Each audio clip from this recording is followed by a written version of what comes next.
करीब 7 साल की एक लड़की होती है। उस लड़की ने सोशल मीडिया पर एक वीडियो बनाकर अपलोड कर दिया। उसने कहा कि मेरे जो बड़े पापा हैं वो मेरे साथ गंदा काम करते हैं, घिनौना कृत्य करते हैं। जब मैंने ये बात अपनी दादी से कही तो दादी ने बजाय उनको कुछ कहने के मुझे ही उल्टा मारना पीटना शुरू कर दिया। यही बात मैंने अपनी बुआ से भी कही थी, लेकिन बुआ ने भी मेरी एक भी नहीं सुनी। तब जाकर मैं ये वीडियो बना रही हूँ। उस 7 साल की लड़की की जो वीडियो थी वह सोशल मीडिया पर वायरल हो जाती है। बात पुलिस तक पहुंच जाती है और पुलिस फिर इसके घर पर पहुंच जाती है।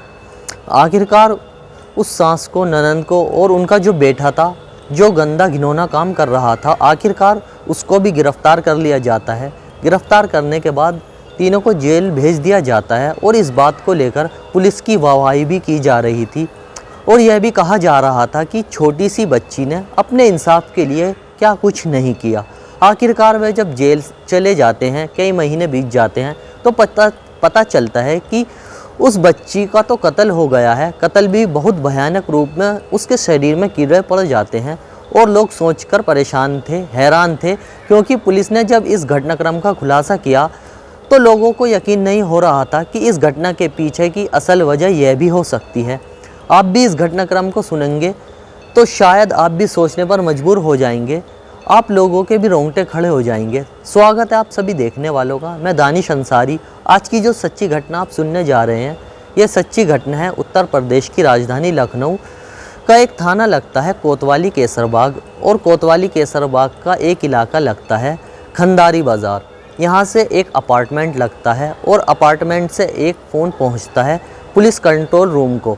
14 या 15 जुलाई 2025 की रात लगभग 3:15 बजे के आसपास जब फ़ोन पहुंचता है तो बताया जाता है, सूचना दी जाती है कि एक लड़की है जिसकी उम्र लगभग 7 साल के आसपास है, उसका कत्ल कर दिया गया है। जैसे पुलिस को सूचना मिलती है, सूचना मिलने के बाद तत्काल प्रभाव से मौके पर आती है और मौके पर आने के बाद पूछा जाता है कि आखिरकार किसका मर्डर हुआ है, क्या बात है। तब वो एक लाश दिखाई जाती है। वाकई 7 साल की एक बच्ची की लाश होती है। उस बच्ची की लाश को देखने के बाद हर कोई हैरान था, खासकर पुलिस वाले पूछते हैं कि आखिरकार इस बच्ची को क्या हुआ है। तब कहते हैं कि इसके जो पापा हैं ना, वो इससे बहुत ज़्यादा दुश्मनी रखते हैं और वो घर आते हैं, आकर उस बच्ची को मारकर चले जाते हैं।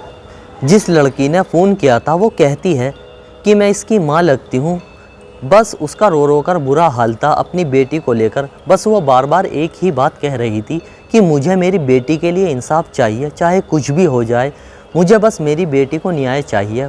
पुलिस वाले कहते हैं कि आपको बिल्कुल परेशान होने की ज़रूरत नहीं है, हम इस शव को कब्ज़े में लेकर इसको पोस्टमार्टम के लिए भेजते हैं।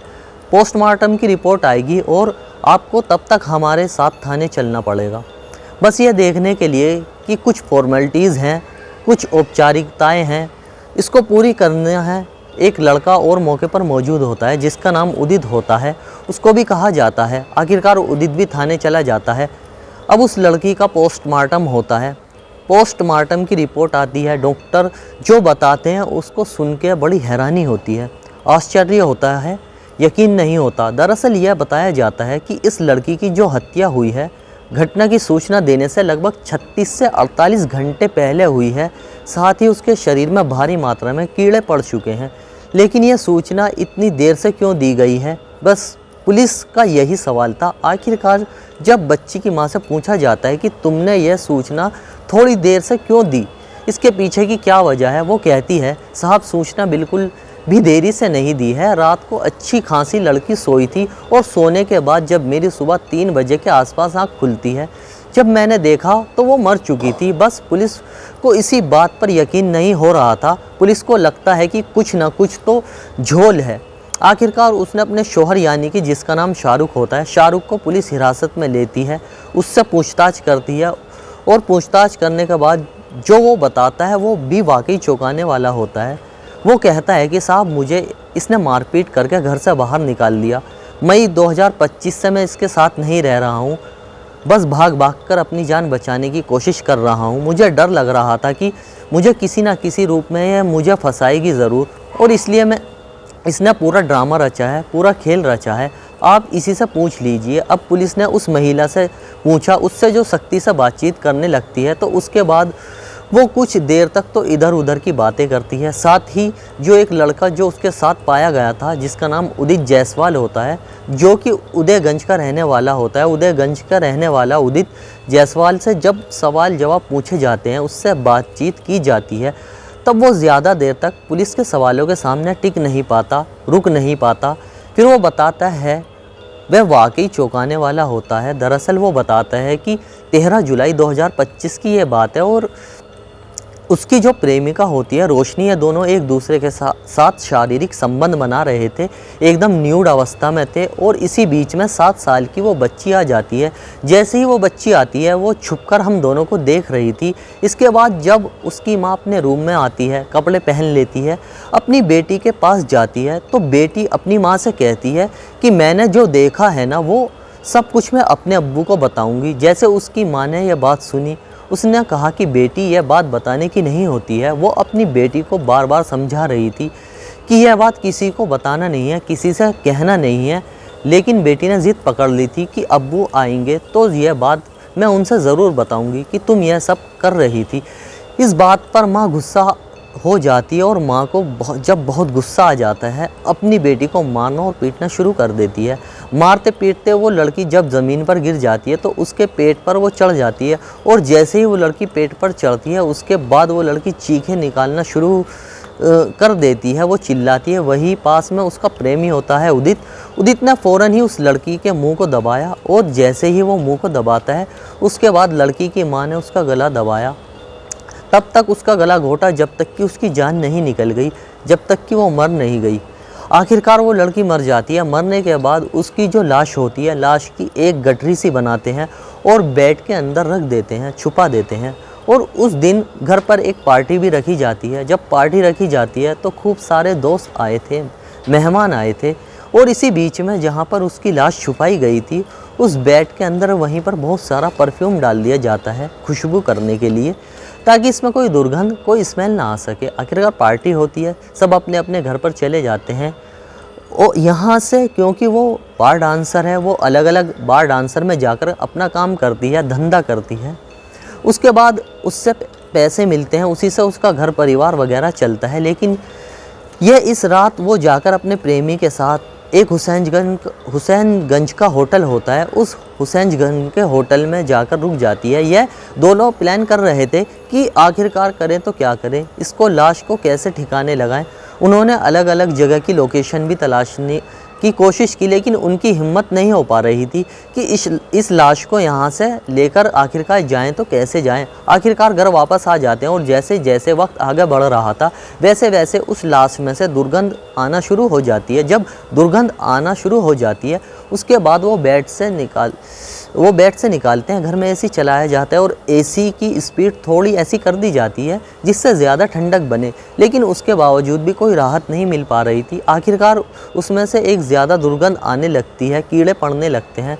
तब 14 या 15 जुलाई 2025 की रात लगभग 3:15 बजे के आसपास वो दोनों एक फ़ैसला लेते हैं। वो कहते हैं कि जैसे जेठ को फंसाया था, ननन को फंसाया था, सास को फंसाया था, क्यों ना वैसे ही पति को फंसा दिया जाए। यानी कि शाहरुख के नाम पर इसका बिल फाड़ देते हैं और कह देते हैं कि इसी ने हत्या की है। आखिरकार इन्होंने पुलिस को सूचना दी।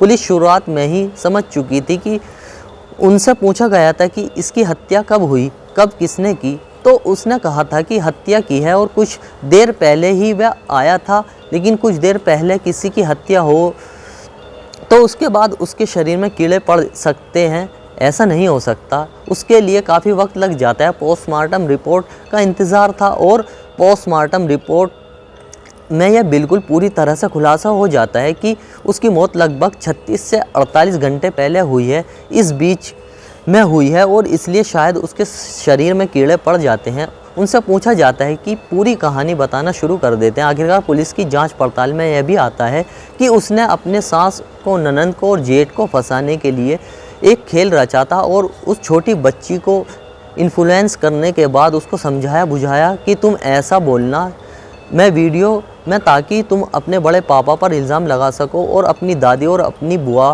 का भी नाम लेना है। उस बच्ची को जैसा बताया गया था, जैसा सिखाया गया था, ऐसा पुलिस जांच में आता है। उसने वैसा ही किया, वीडियो बन जाता है। उसके बाद फिर पुलिस को मजबूरन कार्रवाई करनी पड़ती है और इन तीनों को गिरफ्तार करके जेल भेजना पड़ता है।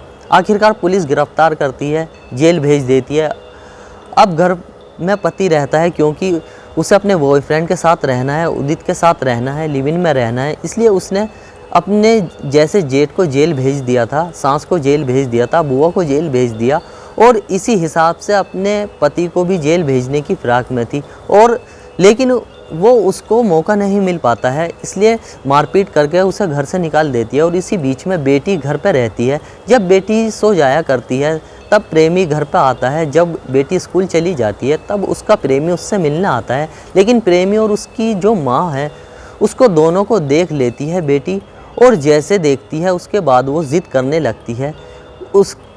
इस बीच में कत्ल हो जाता है। पुलिस ने इनसे पूछा कि तुम दोनों कैसे मिले, तो उन्होंने पुलिस की जांच पड़ताल में सामने आता है कि रोशनी साथ ही जो उदित होता है वो दोनों एक बार में मिले थे जहां डांस हुआ करती थी। और इससे यह भी पता चलता है कि शाहरुख की मुलाकात लगभग 8 साल पहले जो हुई थी वो भी डांस बार में हुई थी और डांस करते करते इससे मोहब्बत हो जाती है। इस बीच में पुलिस की जाँच में यह भी सामने आता है जो उदित होता है दरअसल वो उसकी जो पत्नी थी वो उदित से इतना ज़्यादा परेशान थी कि उसने भी अपनी ज़िंदगी की लीला ख़त्म कर ली थी, अपनी जान दे दी थी। उसके बाद वह अकेला रहता है और इस रोशनी के चक्कर में लग जाता है और रोशनी के चक्कर में लगने की वजह से एक कत्ल हो जाता है, वह भी बहुत भयानक रूप में।